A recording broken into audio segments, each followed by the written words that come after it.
Hey there friends, Nibs again. I'm out here in the garage today doing a little bit of goofing around. I wanted to go out to the range today. It was a beautiful day. I was outside working all day, and as soon as I get home, doesn't some storm clouds start moving in, and it starts to rain. So, but we're gonna go ahead and stay in the garage here and do a little bit of goofing around. I've been thinking about doing this for a little while now, and I think this will be a lot of fun. If you watch over, I highly recommend subscribing to his channel. My buddy John over at Wingman 115 channel. Put a link to his channel down below. But he's kind of been doing some videos on these single stroke pneumatic guns too, and really kind of getting into them. And he got me thinking about doing this one. And what I have is this is the first one I bought, but I have the Beeman P3, which is also known as the Weihrauch HW40. I don't have an HW40 yet, but I will be getting one. But this is basically the same gun as the HW40, made in Germany. Supposed to be the highest quality, but I'm not going to do this one first. What I'm gonna do is start out with the least expensive and work my way up to the most expensive, and kind of do a real quick review. I don't want to make this be an hour-long video, so I did a lot of pre-work before I started up. Did some chronograph testing with them, and I did some pull weights for the triggers. They're all fantastic triggers. Fair warning, I did work on all of them. None of them were like this before I started, but now they're all well under 1 pound. And I'm not going to shoot 5-shot groups with each one, but I'll shoot a couple of pellets with each one and move on to the next one. So the least expensive one I actually have two of out here in the garage, and that is the xisico. I'm pronouncing that right, the xisico xsp120d, and I actually bought this from a place called New England Firearms, or New England Air Guns, and their cost for these was like $30 plus $12 for shipping. The first one had problems, and I complained to them, and they sent me a whole new one. Never asked for the other one back. I was able to fix the problems that the first one had. And so now I have two of them. One of them, I'm keeping one of them as a 177, which is this one. So where'd I put my notes? So the 177 version was doing 372 feet per second, and it was a 9.2 ounce trigger. I believe these started out at like a 3 or 4 pound trigger when I got them, both of these xisicos, but now I got them down to a really nice. So all of these except for the 22 version, I'm going to be shooting these 7-grain Meisterkugels, and we'll go ahead and shoot a couple shots with it. These, like I said, with shipping were about $42.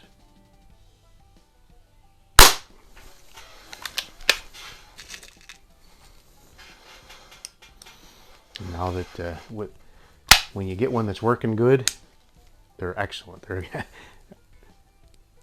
every bit as good as a P17, I would say. So not a bad looking little group starting up there. But so there is the 177 version. Now I do have a 22 version. Keep in mind, with the power, with the speed on this one, it is a 22, so it's going to be a lot less. And that one had 277 feet per second with a these are 16.51 grain, so more than double the grain weight, down to 277. And it had a trigger pull of 11.3 ounces, so very nice trigger pull on that one too. So these kind of I think they may have used the mold from the old marksman pistol. The marksman pistol that you'll see in a couple of minutes did not have fiber optics on the rear or front sight like all of these other ones do.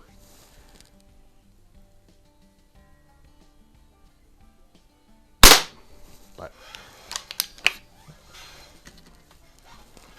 to get a gun that is under $50 at your door that is shoots this nice and has this nice of a trigger,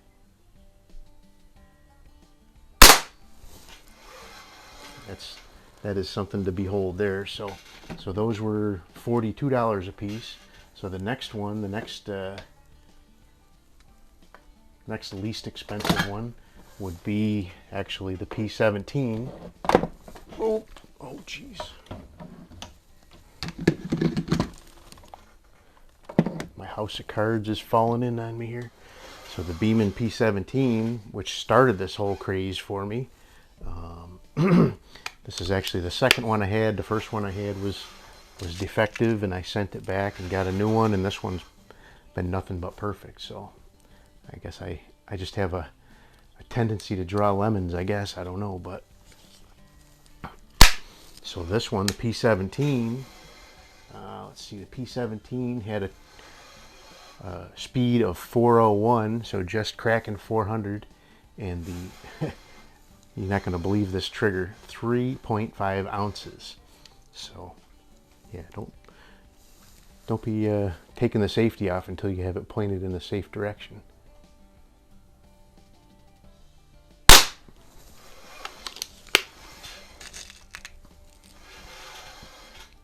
So I think I found this one on eBay for like $50, $55 plus $15 shipping or something along those lines.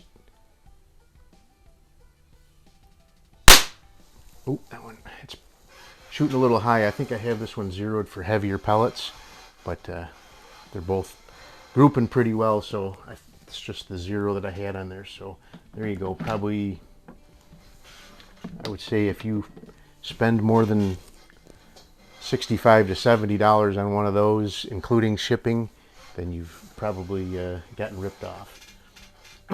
So the next one,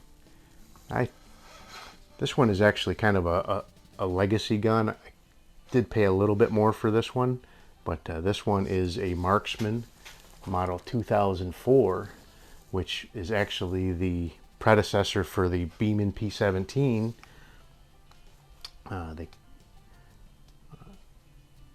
The Marksman company bought the Beeman company, and they decided that they wanted to have a cheaper Chinese-made version of the P3, and they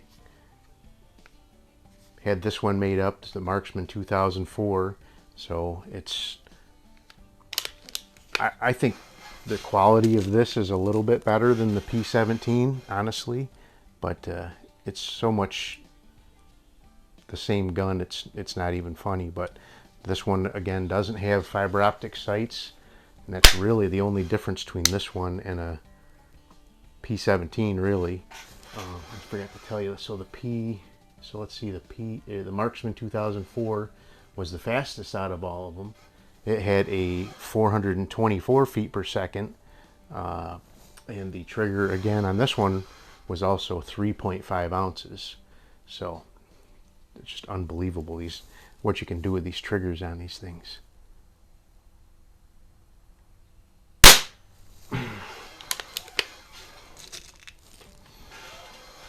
And going fast doesn't necessarily mean that it's not going to be accurate.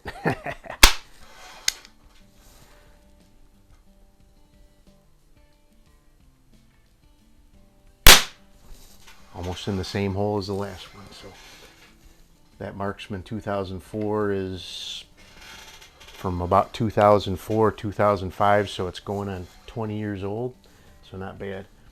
So this next one, geez, might be a little bit of a stretch including it with this this grouping, but externally it has a different look to it somewhat. You can tell the safety's in the same spot as the other ones, and internally they're very, very similar. You can tell that, I'm sure that Stoeger copied the guts, all the trigger group and everything is exactly the same as all of these other ones. Just the outside plastic is shaped a tiny bit different. So so the Stoeger was actually the slowest one out of the 177s, and this one is a model XP4, so it was 287, and I did not write down the trigger pull, but it was in the, I think it was, boy, I don't know, I'll put it up here anyway. You guys will see it. It was low. It was in the single digits, I know that. So, but let's go ahead and shoot a couple shots with this one. Oh, where's my dot? There it is.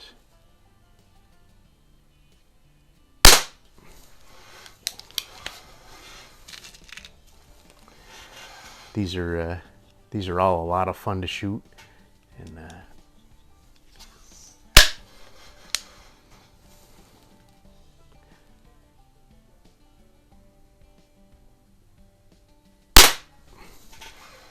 it's a good shooter. So, but this one, these brand new. So the only one that I bought, well, no, actually the Marksman 2004 and the P3 I bought used. The other ones are all brand new. So, but the Stoeger XP4s, they're about $85 to $90 depending on where you can find them, if you can find them.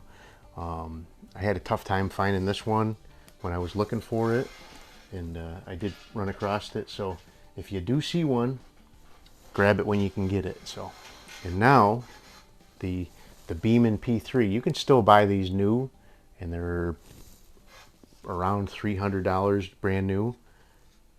I did buy this one used, and I think the guy claimed that there was something wrong with it, and I got it, and it really had nothing going wrong with it. So, but let's see, I wrote down some numbers for this one. This one was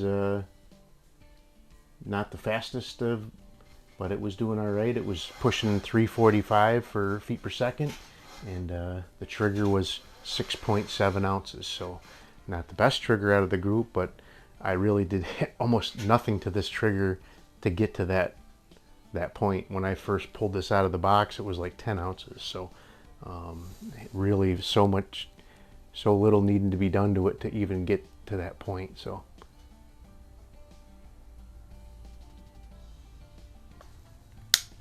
help if I turn the safety off.